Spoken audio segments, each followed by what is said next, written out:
Hello everyone, my name is Svetlana Mucha and I am the leading matchmaker and dating coach at Diolli.com.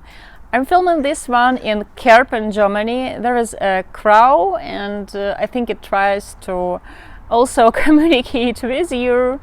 So, well, I can't keep it silent, and that's the only place I have found to film. Anyway, today I want to talk about a very tricky moment. I want to talk about people who love complaining during the dates or bad-mouthing their previous dates. You will be surprised, but men tend to do it more often than women, at least in my practice from what I have seen.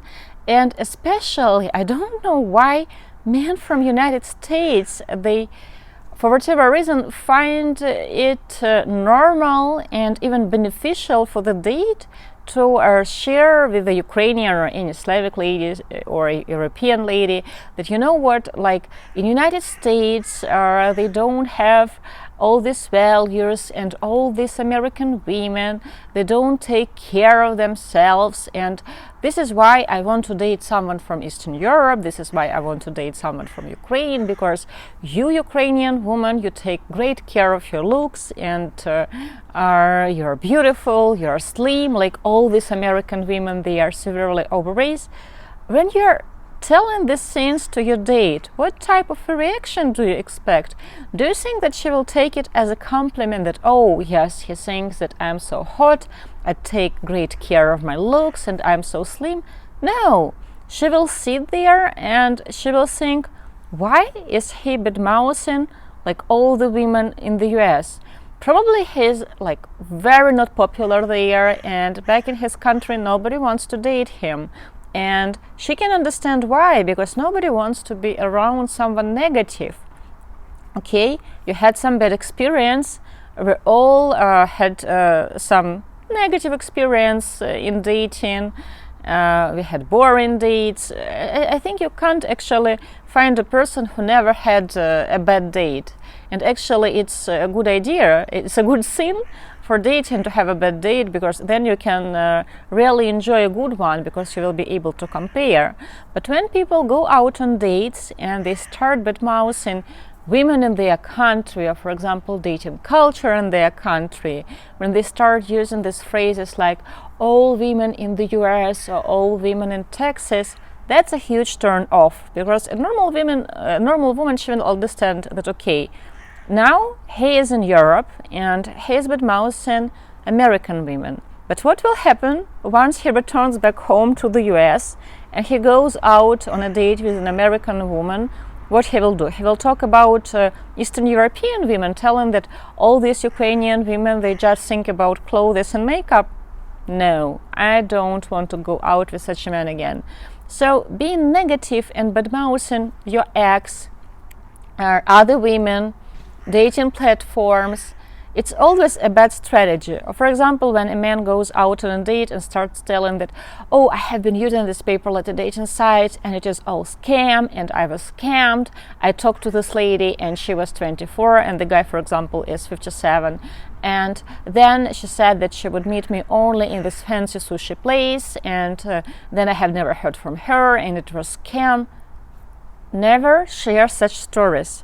Actually, maybe this guy, he tries to boast that, you know what, I have managed to go out on a date with a woman that is so much younger. She was not interested in you, she was interested only in those sushi. So if you think it is a good idea, like to create this weird compliment by putting down your previous dates, it's not. Don't do that. It's a huge turn off. Also, when people speak negatively about their country, for example, also, I don't know why guys from United States, on the one hand, they love bragging that everybody wants to live in America. On the other hand, they love discussing all the negativities about their country, that, you know what, we don't have the culture, people, they don't know the capital of France, they don't know Denmark, so Americans, they like education. Of course, he is a huge exception. And when they try bad-mouthing their country, it sounds strange, like, you know, all normal, sane people, we want to date someone who is happy. Everybody wants to be around happy people. Someone who enjoys his life, who enjoys himself in his own skin, someone who has a good life. Of course, complicated situations they happen, and right now in my country there is war, and we all like track news like crazy. Even if we are not, even if we are physically not in Ukraine, you can't forget it for even a few minutes.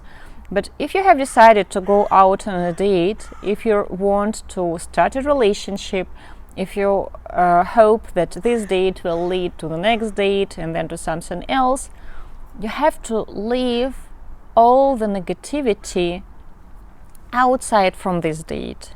If you don't like something in your country, it would be like a reasonable question to ask you, why won't you relocate if you don't like it that much? So, dear complainers, people who love complaining, some people, it's just in their nature to complain about everything. Weather, or like not very comfortable chairs. We had a client like that. So leave it at home, because it will ruin the whole experience. When you go out on date, it is important to have this positive attitude and to be your happy self. And of course, some people tell that, you want me to be unnatural, I'm just not this person, I'm not this or that. Well, first date, it's about making the right first impression. And to make this good first impression, of course, you don't want to show your date that you are negative, that you love bad-mouthing others, that you love gossiping, and you're a person who is hard to please, because chances that someone will be willing to date someone who is that negative and hard to please, they are like very, very slim. Guys, I want to wish you only fantastic dates. I hope that you will never run into a date who loves complaining about everything. I hope that your dates will be very romantic and you will get the results that you want. I wish you lots of love. Svetlana Mucha, especially from Kerpen, Germany.